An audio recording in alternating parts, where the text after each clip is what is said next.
Bahram PS 14 NA 196 ते election work Mir Nadir Maksi मुख्तलिफ गोठन में कार्नर गठजन में पहतो मीर नादर मक्सी गोठ गुहराम खान लाशारी गोठ इब्राहिम जी वांट गोठ अजीजुल्लाह कोकर गोठ चाकर सुल्तान गोठ जान मोहम्मद मक्सी बेन गोठन में पहतो गोठणन पारा मुकम्मल हिमायत जो ऐलान नूर अहमद कोकर पारा रात जी मानी जी दावत जलसे में शिरकत बोर्ड बाद असांजो ज़िलो सख्त मुतासिर थे बलूचिस्तान ऐं सिंध जो पानी भी असांजे ज़िले के मुतासिर करे तो PP चेयरमैन बिलावल भुट्टो के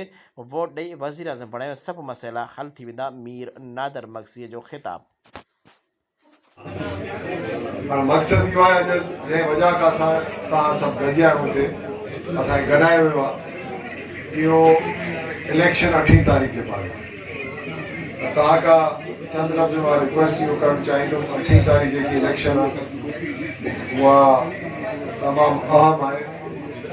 असां तव्हांजे लाइ छाजे लाइ जो हे चकर बेनज़ीर साहिबा जो पुटु बेनज़ीर साहिबा पाण इन तक मां प्राइम मिनिस्टर थी विया मुंहिंजे पुट खे आंदो आहे असां रिक्वेस्ट करे बाबा जे ॿिए पंहिंजी वांदा वारी सीट खां उहो आयो आहे बीठो आहे हाणे अर्ज़ु इहो आहे कि उहो लाड़काणे खां बि बीठो त असां तव्हांजो फ़र्ज़ु थिए थो जो इहा सीट रिटेन थिए छाजे लाइ जो असां वटि तमामु गंभीर मामला आहे तमामु ख़राबी थियल आहे फ्लड्स खां असांजो इलाइक़ो जेको आहे असांजो ज़िलो जेको आहे सफ़ा तबाह लॻो पियो जेको बलूचिस्तान जो पाणी मथे सिंध जो पाणी अचे थो हे इलाइक़े खे तबाह करे पोइ अॻिते थो वञे असांजो जेको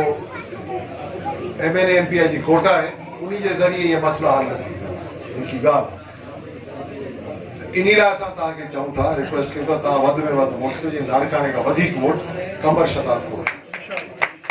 इहे मसइला जेका आहिनि जो वोट तव्हां कयो था मां तव्हांखे चवां थो तव्हां पंहिंजे लाइ वोट था कयो कीअं त इहे मसइला जेका असांजा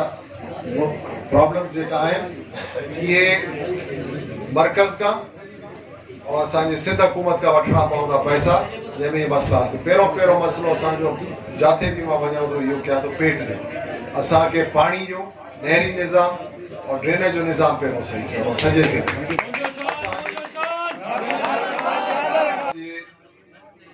ज़िले में तमामु घणी ज़मीन आहे जेका गैराबाद आहे असांखे उहा आबाद करणी आहे उहा आबाद थी वई त सभु ख़ुशहाल थी वेंदा असांजा शहर ख़ुशहाल थी वेंदा त पाणी बि आहे असांखे ख़ाली उहे कैनाल्स रीमॉडल करणा आहिनि मैनेज करणा आहिनि जीअं पाणी टे लाइन ताणी पुॼे और ज़मीनूं सभु आबाद थियनि उन खां पोइ असांजो इंफ्रास्ट्रक्चर आहे जंहिंमें असांजा हॉस्पिटल्स आहिनि प्राइमरी स्कूल्स आहिनि एलिमेंट्री स्कूल्स आहिनि कॉलेजिस आहिनि रोड आहिनि रस्ता आहिनि बिजली जो निज़ाम आहे सभु धरम भरम इहो सभु ठाहिणो आहे असांखे इन जे लाइ असांखे फेडरल गवर्नमेंट जी और प्रोविंशियल गवर्नमेंट जी मदद खपंदी आहे इहे MNA में MPA कोटा मां इहे कमु मुकमिल न थी सघंदा त तव्हां महिरबानी करे 8 तारीख़ धीर खे मथे बि हेठि बि वोट ॾेई पंहिंजो पूरो वोट ॾियो रायो न इहो वोट ॾेई मां चवां थो तव्हां पाण खे कामयाबु कयो पीपल्स पार्टी खे कामयाबु थी त पीपल्स पार्टी कामयाबु थी आहे त तव्हां कामयाबु थी